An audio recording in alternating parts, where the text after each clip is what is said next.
콜드플레이 BTS가 이런 인플루언서 마케팅을 성공적으로 하고 있는 것처럼 다른 아티스트들이 모여서 전 세계 모든 아티스트들이 함께 지속 가능성 그리고 환경에 대한 그런 이야기들을 하고 있는 운동이 있어서 소개해 드리려고 합니다. 글로벌 시티즌십은 전 세계 정말 유명한 아티스트들이 모두 모여서 지속 가능한 지구를 위해서 다양한 아티스트 활동을 하고 있는 공연인데요. 아시는 분도 계시고 모르시는 분도 계실 것 같은데 간단히 소개해 드릴게요. 코로나 때는 24시간 동안 온라인으로 자선 공연을 하기도 했는데 이때 우리나라를 대표하는 아티스트로는 BTS가 등장을 했었습니다. 세계 주요 도시를 연결하면서 24시간 동안 공연을 이어가는 자선 공연이 개막했습니다. 서울에서 방탄소년단이 공연 첫 주자로 나섰고 뉴욕과 파리에선 관객 수만 명이 모여 라이브 콘서트를 즐겼습니다. 김수현 문화예술 전문기자가 보도합니다.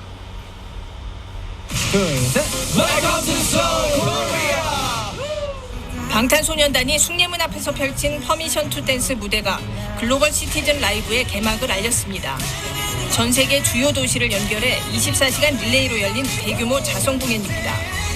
코로나19와 기후변화, 빈곤 문제 등을 함께 해결하자는 취지로 국제자선단체 글로벌 시티즌이 개최했습니다. 이 단체는 지난해에도 코로나 극복을 위한 글로벌 자선 공연을 열어 1억 2,700만 달러를 모금했습니다. 지난해에는 스타들이 집에서 찍은 영상으로 구성한 온라인 이벤트였지만 올해는 라이브 콘서트가 돌아왔습니다. First time back on stage in front of people in 2.5 years, and this is magical. 여기 보신 것처럼 전 세계 아티스트들이 모여서 진짜 꿈 같은 무대를 같이 만들고 있는데 그 이유는 보신 것처럼 기후 위기를 막자 그리고 코비드 19으로 인한 전 세계 보건 위기들을 같이 잘 해결해 나가자 우리 모두 힘을 내자 그런 메시지들을 담고 있습니다. 그 공연장이에요. 이제는 코로나19가 잠잠해지면서는 다시 오프라인 공연이 시작되고 있는데 여기는 파리잖아요. 파리와 같은 그런 전 세계 주요 도시들을 방문하면서 공연을 하고 있습니다. 유튜브에서 이 글로벌 시티즌 라이브를 보시면요. BTS를 포함해서 진짜 전 세계 모든 아티스트들의 공연을 보실 수 있어요. 그러면 이렇게 대단한 글로벌 시티즌이라는 운동, 글로벌 시티즌 라이브라는 공연은 도대체 뭘까 한번 소개해 드리겠습니다. 이렇게 보셨듯이 한 무대에서 보기 힘든 전 세계 아티스트들이 온라인으로 연결돼서 서울, 시드니, 파리, 뉴욕, 요하네스버그 이런 전 세계 각 곳곳에서 같이 공연을 하는 놀라운 그런 콘서트를 하고 있는데요. 일단 이렇게 기획을 한 것도 정말 대단한 것 같아요. 그리고 전 세계 아티스트들이 이렇게 한 목소리를 낼 수 있는 거는 각자 서로 인기를 경쟁하는 것을 넘어서서 전 세계 팬들과 함께 전 인류가 맞닥뜨린 이런 문제들에 같이 우리가 잘 슬기롭게 해결해 나가자는 목소리를 모은 것이기 때문에 정말 가능한 것 같습니다. 그리고 이렇게 전 세계 아티스트들이 모이다 보니 영향력이 어마어마해서 많은 팬들이 참여하면서 이런 전 세계적 이슈에 대해서도 알게 되고 또 더 나아가서 아는 것을 넘어서 함께 기부에 참여하기도 하고 혹은 구체적으로 어떤 친환경 행동을 라이프 스타일을 변화시키기도 하고 그런 의미 있는 변화를 만들어가고 있는 것 같아요. 이렇게 글로벌 시티즌 라이브라는 공연은 우리가 빈곤 문제를 해결하자 그리고 지구 환경을 보호하자라는 주제를 가지고서 계속 전 세계에서 열려오고 있습니다. 유튜브에서 보시면 전 세계 아티스트들의 공연을 보실 수 있어요. 여기 보시면 참여하는 아티스트들이 어마어마합니다. 여러분들이 좋아하는 아티스트들은 거의 다 참여한다고 볼 수 있어요. 네, 그래서 이렇게 글로벌 시티즌 운동은 아티스트들과 함께 효과적으로 팬들을 행동 변화에 참여시키고 있는 좋은 사례라고 볼 수 있습니다.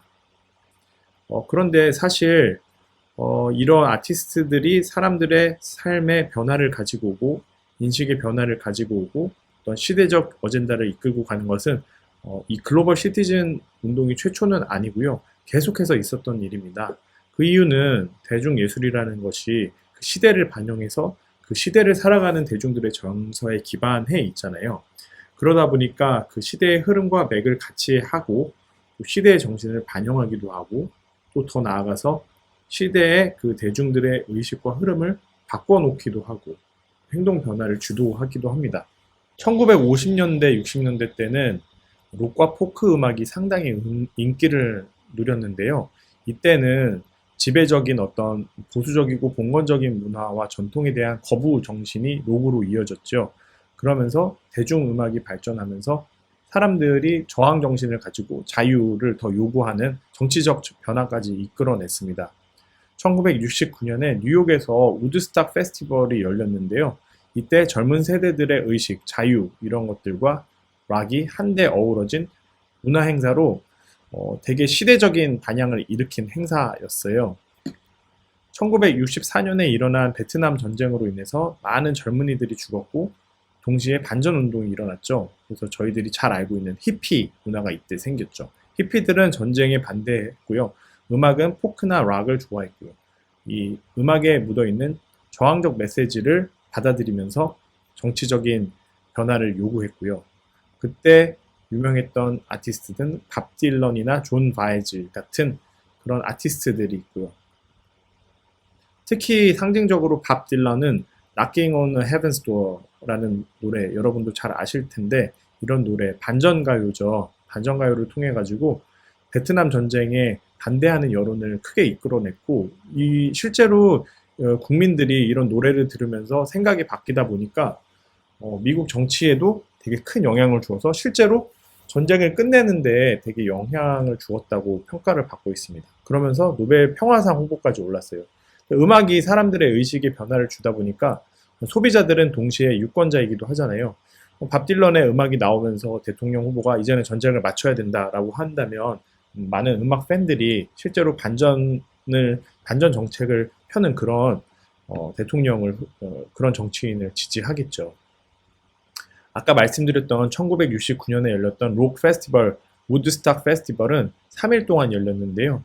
이때 주제가 Peace and Music이었습니다. 이런 음악을 들으면서 페스티벌을 하면서 한 것은 요즘에는 되게 어떻게 보면 흔한데 1960년대 때는 처음 시도된 것이라고 볼 수 있고요. 이후에 이렇게 글로벌 시티즌까지 연결됐다고 볼 수 있습니다. 우드스탁은 3일 동안 40만 명의 히피들이 참여를 했다고 그래요. 그래서 이미지로 봐도 되게 재밌는데요. 하지만 이때 이런 새로운 문화 현상을 나타냈지만 그 한계로는 그래서 뭐 우리가 만나서 함께 즐긴 거 외에 무슨 변화가 있었냐라는 비판도 있었다라고 해요. 일종의 도피성 이상주의다, 너무 이상적이다라고 이야기를 하죠. 히피 문화에 대해서. 이미지들을 보시면 좀 다소 웃길 수 있는데 예, 지금과 뭐 다른 면도 있고 비슷한 면도 있죠. 보시면 남성과 여성들이 이렇게 음악을 즐기고 있고 지금은 잘 준비된 공연장에서 우리가 음악을 즐기지만 이때만 해도 약간 잔디밭보다는 흙 위에 이렇게 이불이나 천 같은 것을 깔고 나름대로 도시락도 가져오고 런치해서 음악을 즐기는 모습을 볼 수 있습니다. 지금과 별반 다르지 않고 이때부터 이런 문화적 현상이 생겼다고 보시면 될 것 같아요. 1960년대 이런 변화는 추후에 다른 운동으로 구체적인 운동으로 연결됐습니다. 밴드 에이드라는 밴드가 결성이 된 건데요. 이때 밥 겔도프라는 뮤지션이 큰 역할을 했어요. 이 밥 겔도프는 노숙자 활동도 했고 불도저 운전사도 해보고 공장 노동자까지 돈 되는 일이면 험한 일도 가리지 않고 다 했었던 그런 가난한 청년 시절을 바탕으로 하고 있어서 그 이후에 1970년대에 이제 록스타가 됐죠. 근데 이 과거에 자기가 경험했던 어려운 삶의 기억으로 인해 가지고 자선 공연을 이제 아티스트들을 모아서 최초의 사례를 만들기 시작한 거예요. 그러다 보니까 갑자기 록스타를 넘어서 세계의 성자로 변신을 하게 됩니다. 바로 밥 겔도프 이 사람인데요. 이 사람이 이렇게 말합니다. 그 뉴스를 봤다는 거죠. 나는 아마 그 뉴스를 평생 결코 보지 못했을 것입니다. 언론도 레이블도 공연장에서도 더 이상 우리를 찾지 않던 어느 날 텔레비전 앞에 앉아 가난한 아기를 딸을 안은 채 BBC 저녁 뉴스를 틀었죠. 그때 나는 남은 인생을 바꾸기로 결심했습니다. 이 사람이 무슨 일을 하는 거냐면요. 자기가 이제 락스타로서 인기를 한창 주가를 올리고 있던 전성기를 지나서 다시 가난하고 인기를 잃어가던 시기로 갔을 때 아프리카 당시 이제 에티오피아에 있었던 큰 가뭄으로 인한 기아 문제가 BBC에서 방송이 된 거예요.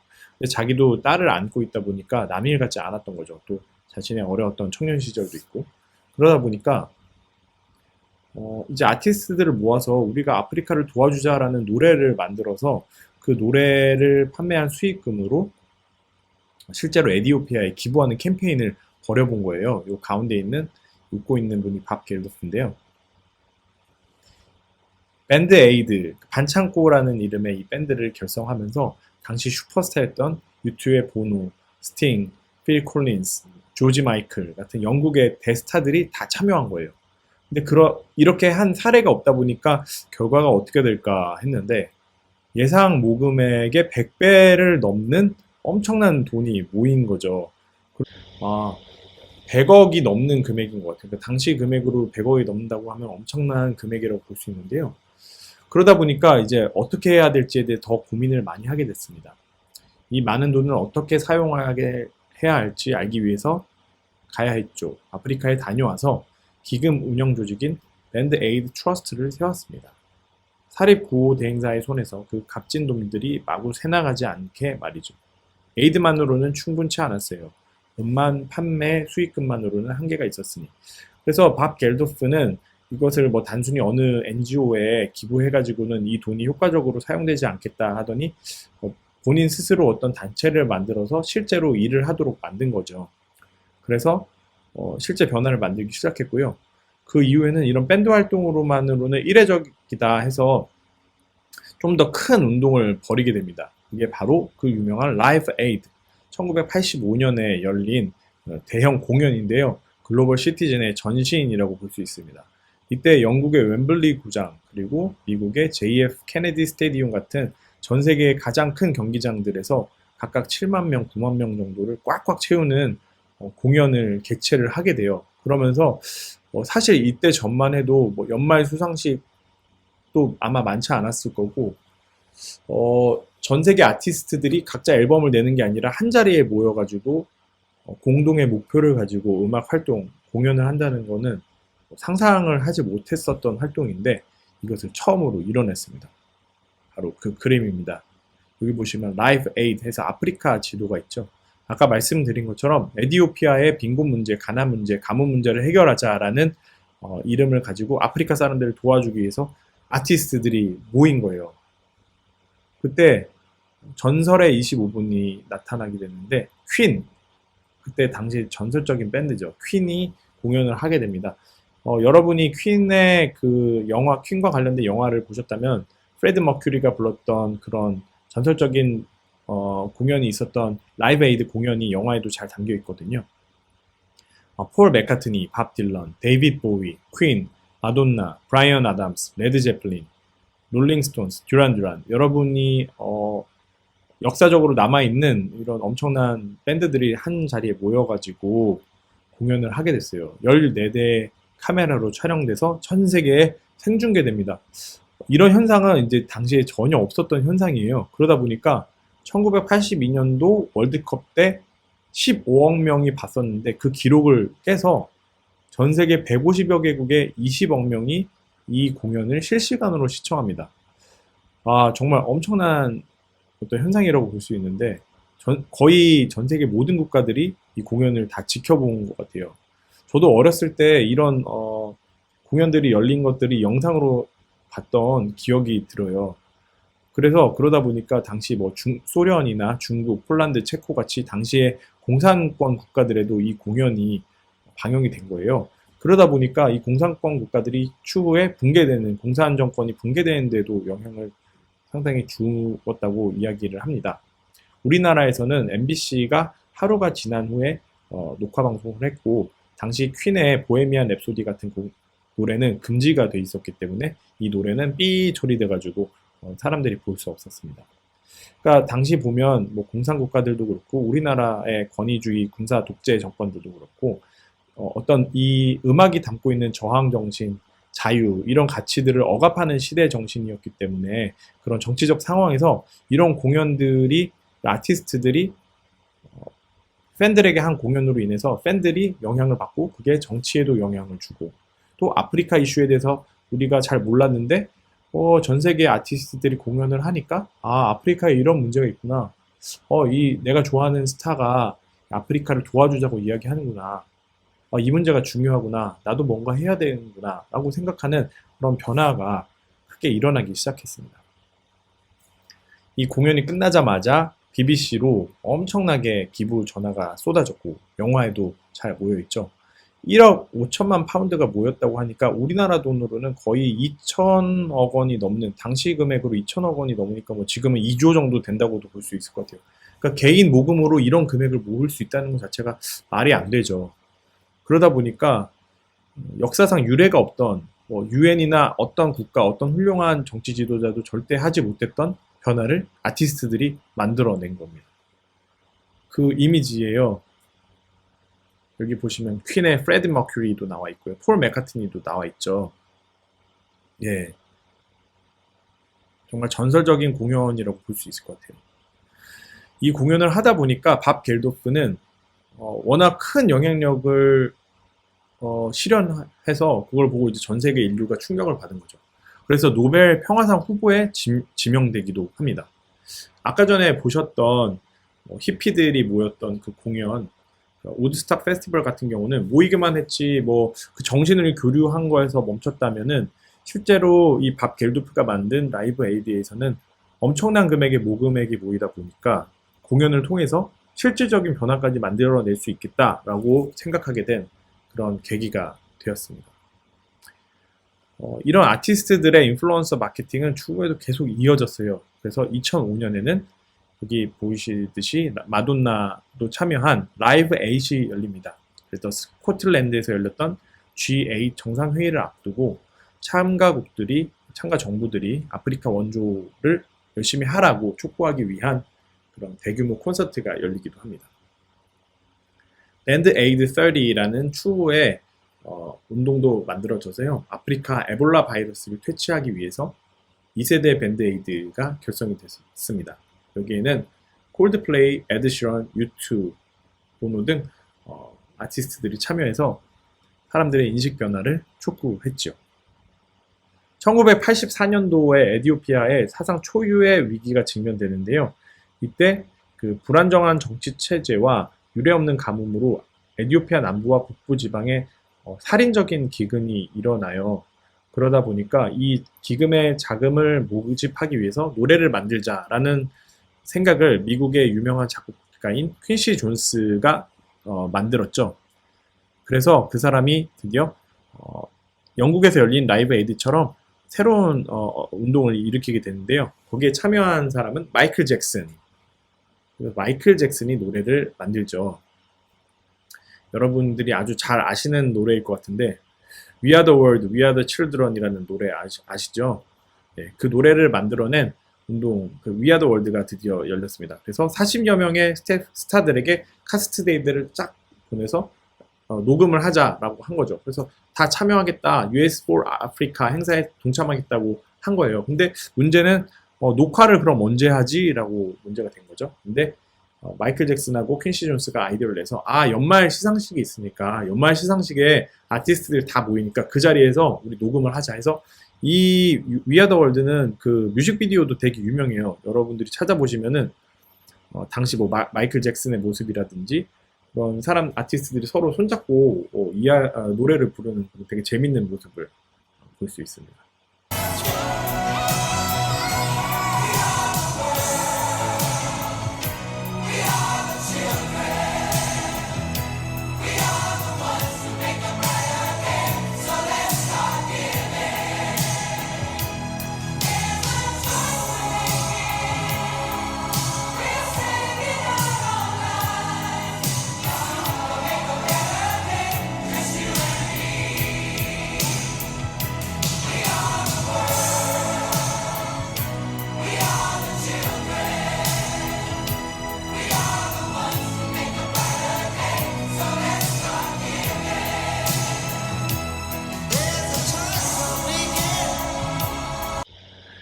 개별 아티스트들도 이런 활동들을 계속 이어갔습니다.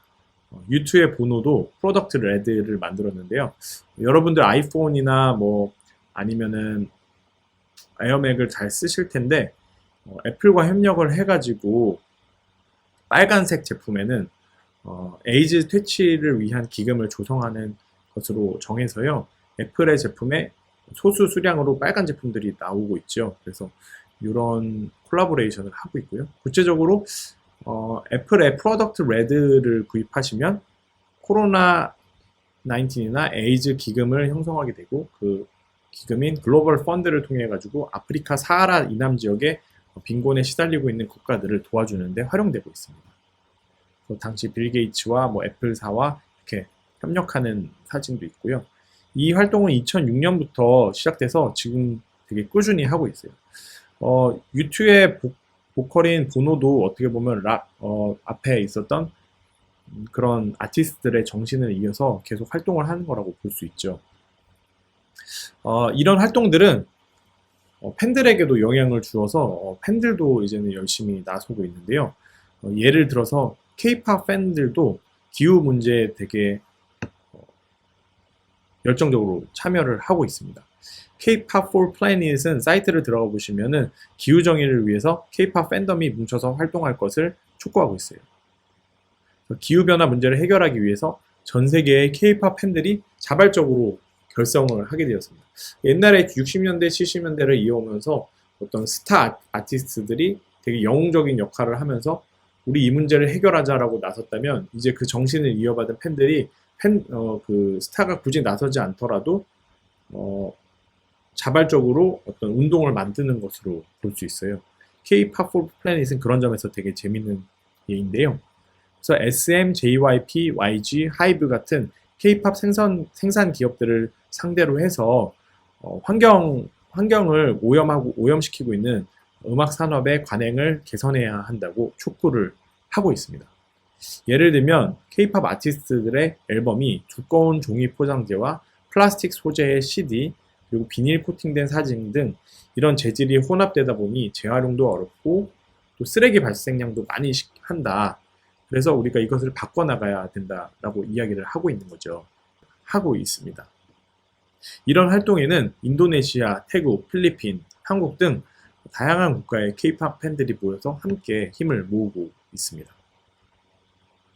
기획자인 이다영 활동가에 따르면은 기획사들은 응모권 등 이벤트를 통해서 똑같은 앨범을 여러 장씩 구매하도록 이런 과소비나 환경오염을 촉진하고 있습니다. 그리고 이런 거에는 팬들에게 부당한 부담이 지워지고 있습니다. 따라서 우리는 산업을 변화시켜야 합니다. 라고 이야기를 K-팝 팬에게는 고민이 있습니다. 사실 앨범을 많이 살 수밖에 없는 구조인 것 같아요. 1번, 팬사인회 가기. 팬사인회에 가기 위해서는 앨범 수십 장을 사야 합니다. 팬사인회 응모권은 앨범 한 장당 하나씩 받을 수 있는데 그걸 많이 사야 사인회 입장권에 당첨될 확률이 높아져 팬사인회에 갈 수 있게 된다는 거죠. 팬사인회에 안정적으로 갈 수 있게 되는 앨범 구매 개수를 팬사컷이라고 부릅니다. 가수 인기가 많을수록 팬사컷도 높습니다. 저 뭐 몇십 장, 몇백 장 사고 당첨됐어요. 이런 사람도 있고. 두 번째, 포토카드. 앨범 안에는 팬이라면 모으고 싶어 한다는 포토카드가 있습니다. 이 포토카드도 앨범을 다량 구매하게 만드는 요인으로 지목됩니다.